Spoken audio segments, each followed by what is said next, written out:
Assalamualaikum warahmatullahi wabarakatuh. Perkenalkan, nama saya Khalifatul Jannah dari Prodi Ilmu Al-Quran dan Tafsir Fakultas Usuluddin dan Dakwah UIN Madura.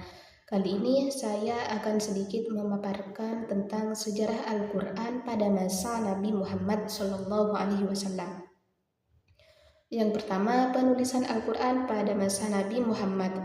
Sejarah Al-Quran pada masa Nabi Muhammad dimulai sejak wahyu pertama turun, berupa surah Al-Alaq ayat 1-5 di Gua Hiro, yang mana saat itu beliau berusia 40 tahun. Wahyu Al-Quran diturunkan secara bertahap selama sekitar 23 tahun. Pada masa Nabi, Al-Quran belum dikumpulkan dalam satu bentuk mushaf, akan tetapi dihafal oleh para sahabat serta dicatat secara parsial seperti tulang, batu, pelepah kurma, kulit, dan daun lontar. Pembukuan Al-Quran dalam bentuk mushaf saat itu belum diagendakan dikarenakan pada masa itu Nabi Muhammad masih hidup dan wahyu diturunkan secara bertahap, sehingga para sahabat lebih banyak mengandalkan hafalan. Penulis wahyu penting di masa ini diantaranya seperti Zaid bin Thabit, Ali bin Abi Thalib, Muawiyah bin Abi Sufyan, Ubay bin Ka'ab, dan lain-lain. Kemudian yang kedua adalah peran sahabat sebagai penulis wahyu. Saat Al-Quran diturunkan, Rasulullah SAW menganjurkan sahabat agar Al-Quran dihafal, selalu dibaca, bahkan diwajibkan membacanya dalam sholat.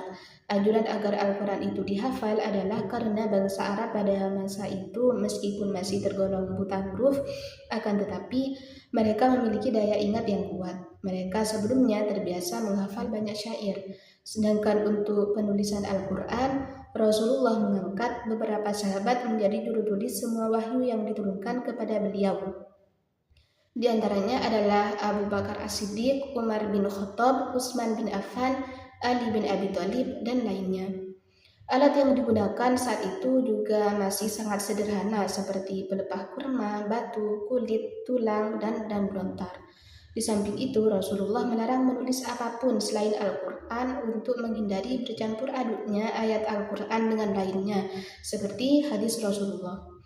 Kemudian yang terakhir adalah proses pemeliharaan dan penyebaran Al-Quran. Proses pemeliharaan Al-Quran dimulai pada masa Nabi Muhammad, yakni melalui 3 unsur berikut.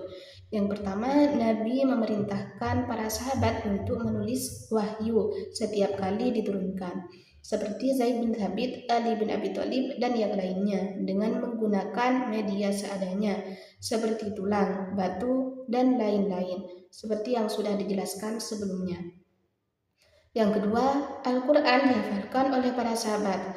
Sebelum Nabi wafat, beliau mencocokkan Al-Quran yang dihafal para sahabat dengan wahyu yang diterimanya untuk menjaga keaslian Al-Quran. Dan yang terakhir, para hufaz kemudian menyebarkan dan mengajarkan Al-Quran ke berbagai daerah, sehingga menjadikan proses penyebaran Al-Quran berlangsung seiring dengan penyebaran Islam. Akan tetapi, sebagian ahli tafsir berpendapat bahwa penyusunan teks Al-Quran secara lengkap tidak diselesaikan pada masa Nabi, melainkan terjadi pada masa Khulafaur Rasyidin hingga Khalifah Utsman bin Affan. Mungkin hanya ini yang dapat saya sampaikan.